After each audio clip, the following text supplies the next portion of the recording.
오늘 성경에 두 사람이 나옵니다. 마르다와 마리아.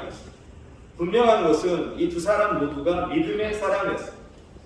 예수님께서는 이 두 사람 마르다와 마리아를 똑같이 정말로 사랑하셨어요. 그러나 오늘 성경의 말씀이 기록된 의도가 분명합니다. 중요한 것은 무엇입니까? 두 사람이 다 믿음의 사람이었고 예수님께 똑같이 사랑받았지만 두 사람 중에 누군가는 더 좋은 믿음을 가졌다라는 거예요.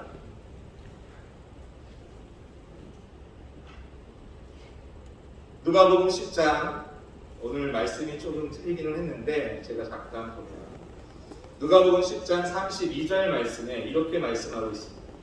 42절 말씀에 몇 가지만 하든지 혹은 한 가지만이라도 족하니라 마리아는 이 좋은 편을 택하였으니 빼앗기지 아니하리라. 할렐루야.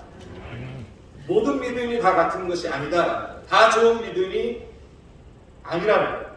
더 좋은 믿음이 있어요. 그 차이점이 무엇입니까? 은혜. 은혜가 없는 믿음은 그냥 믿음입니다. 그러나 하나님은 더 좋은 믿음을 요구하고 계세요. 더 좋은 믿음이 무엇입니까? 바로 은혜 있는 사람입니다. 오늘날 교회에도 마르다처럼 일하는 사람이 있습니다. 혹은 누군가는 마리아처럼 일하는 사람이 있습니다. 사실 본인은 잘 몰라요. 누구는 마르다처럼 일할 수 있습니다. 그러나 오래가지 못합니다. 사랑하는 임직자 여러분, 우리는 마리아처럼 변해야 합니다. 어제까지는 마르다처럼 일할 수 있습니다. 그러나 오늘 임직 이후에는 마리아의 모습을 갖고 하나님 앞에 일할 수 있기를 주님의 이름으로 축원합니다. 오늘 성경을 보면 마르다는 그가 일했던 이유를 우리가 유추해 볼 수 있습니다. 두 가지가 있는데 보상과 인정입니다. 마르다는 첫 번째 보상을 받기 위하여 열심히 일했습니다.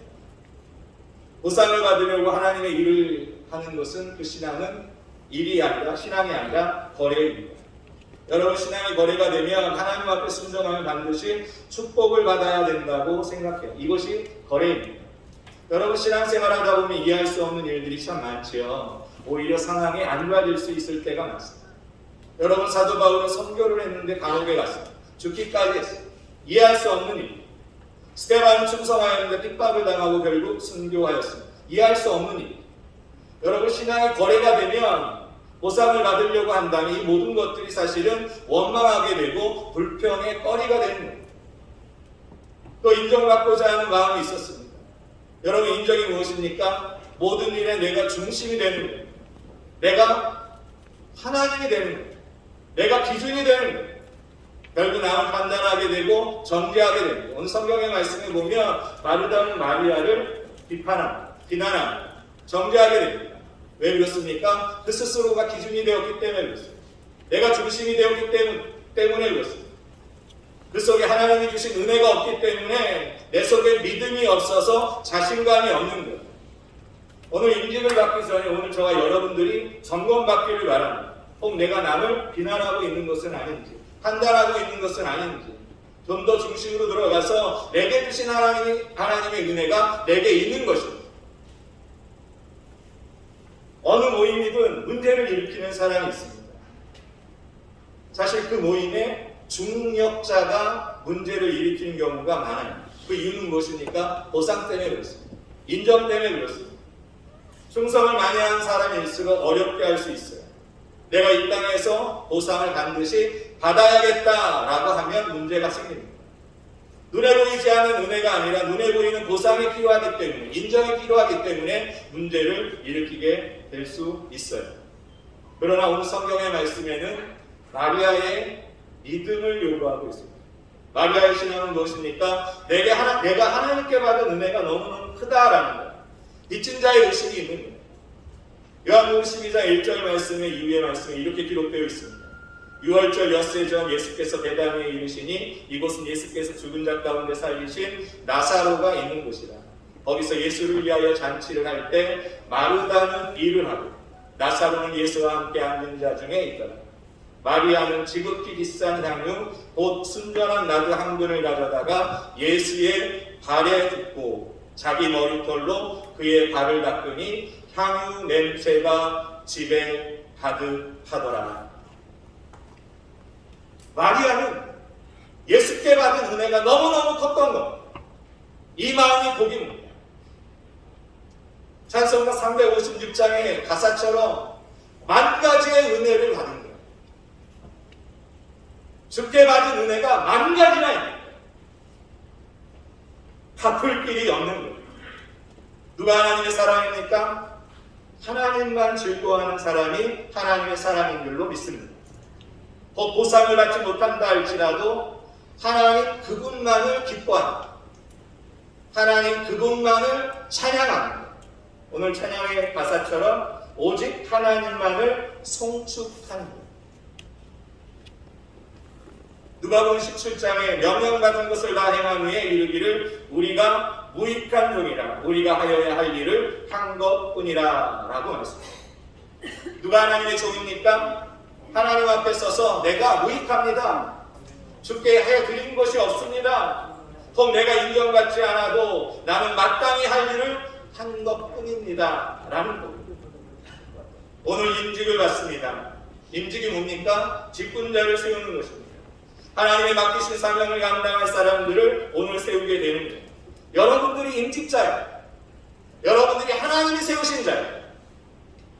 임직자가, 직분자가 가져야 할 가장 중요한 것, 오늘 한 가지만 말씀을 드리면 은혜가 되는 줄로 믿습니다. 임직자와 오늘 축하하기 위하여 모든 성도님들이 가져야 할 믿음의 자산 중에 가장 중요한 것은 무엇입니까? 내가 하나님께 만 가지의 은혜를 가졌습니다. 주께 갚을 길이 없습니다.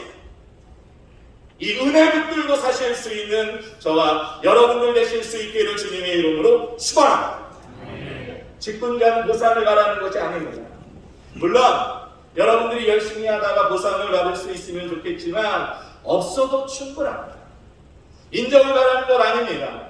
물론 인정받으면 좋겠지만 인정받지 못해도 충분합니다. 다만 나는 하나님 앞에 서는 것을 즐거워하겠습니다. 나는 주로 말미암아 기뻐하겠습니다. 주를 섬기는 이 사실만으로도 영광으로 여기겠습니다. 이것이 바로 임직자의 능력이 되는 줄로 믿습니다. 믿음에도 격이 있고 믿음에는 계급이 없지만 믿음에는 수준이 있습니다. 더 좋은 것을 선택하는 것, 우아한 믿음을 살 수 있는 것, 최고의 수준은 하나님 앞에 서는 것입니다. 하나님을 즐거워하실 수 있는 저와 여러분들 되실 수 있기를 주님의 이름으로 축원합니다. 은혜가 있어야 힘들지 않습니다. 마르다가 힘든 이유는 그 일 자체가 힘들어서가 아니라 그 속에 은혜가 없어서 힘들었음을 기억하십시오. 여러분들이 임직 이후에 교회를 섬기고 하나님의 맡기신 일들을 감당할 때 사실은 그 일 자체가 힘들어서가 아니라 혹은 내가 은혜를 잃었기 때문이 아닐까, 혹 내 속에 은혜가 없어서가 아닐까. 잠시 멈추고 주님의 기도의 자리, 예배의 자리, 은혜의 자리에 나아가 주께서 주실 은혜를 구하실 수 있는 저와 여러분들 다 되실 수 있기를 주님의 이름으로 축원합니다. 그래서 42절 말씀 끝절에 보면 빼앗기지 아니하리라.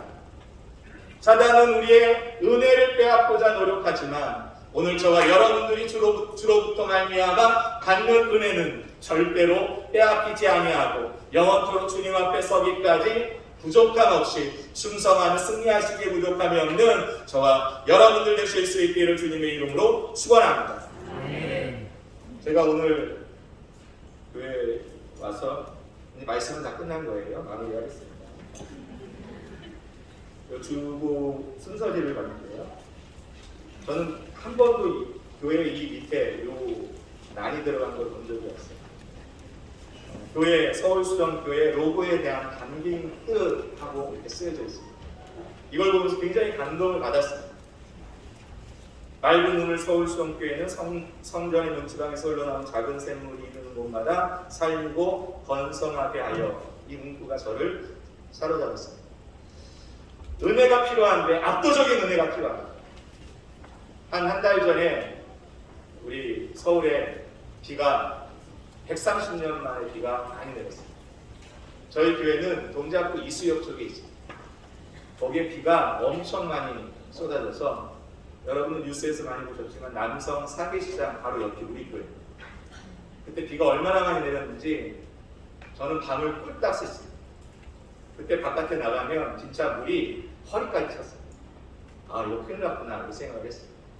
그 밤새 저는 교회에 올라가서 교회에 물이 거의 안 새는데 그날 너무 비가 와서 물이 너무너무 많이 샜어요.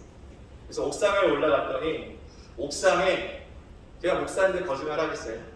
물이 얼마나 찼냐면 제 종아리까지 찼어요. 옥상에. 어제도 비가 왔고 지금까지 비가 많이 왔지만 그런 적이 없었어요. 왜 그랬을까요? 그 옥상에는 물 배수구가 4군데가 있어요. 큼지막한 물이 빠지는 곳이 4군데가 있어요. 웬만한 비는 그 배수구를 통해서 다 나갑니다. 옥상에 그렇게 물이 찰 리가 없습니다. 그런데요, 쏟아지는 빗물이 얼마나 많은지 압도적인 비가 내리니까 그 물이 배수구가 감당을 못해서 차서 제 종아리를 채웠습니다. 제가 그때 은혜를 받았잖아요. 교회는 물이 새고 본당에는 물이 흘러 넘치는데 저는 그때 은혜를 받았어요. 압도적인 은혜가 있으니까 배수구 4군데가 있음에도 불구하고 그 물이 사라지지 않는 거예요. 우리의 인생은 금이 같습니다. 우리의 인생은 깨지기도 합니다. 하나님 우리에게 은혜를 부어주시지만 그 깨어진 것들로 물들이 다 빠져나갑니다. 그런데 놀라운 것은 하나님은 가끔 우리에게 압도적인 은혜를 부어주십니다. 그 은혜로 말미암아 우리는 차고 넘치게 일할 수 있는 줄로 믿습니다. 에스겔 47장에 나와 있는 그 말씀이 그것 아닙니까? 성전 문지방에서 물이 흘렀는데 1천척 나아가서 재어봤더니 발목까지 왔습니다. 1천척 나아가서 재어봤더니 무릎까지 왔습니다. 1천척 나아갔더니 허리까지 왔습니다. 1천척 나아갔더니 이제 더 이상 걸을 수가 없어서 헤엄을 치는 겁니다. 그 물이 흐르는 곳들마다 식물이 자라고 열매가 자라고 그리고 동식물들이 자라고 그 닿는 곳들마다 모든 생명의 역사가 일어나는 것, 이것이 은혜일 뿐만 아니라 오늘 서울수영교회 뜻이 담겨 있는 줄로 믿습니다. 우리 임직자들로 말미암아 이 귀한 은혜가 차고 넘치실 수 있기를 주님의 이름으로 축복합니다. 축복합니다.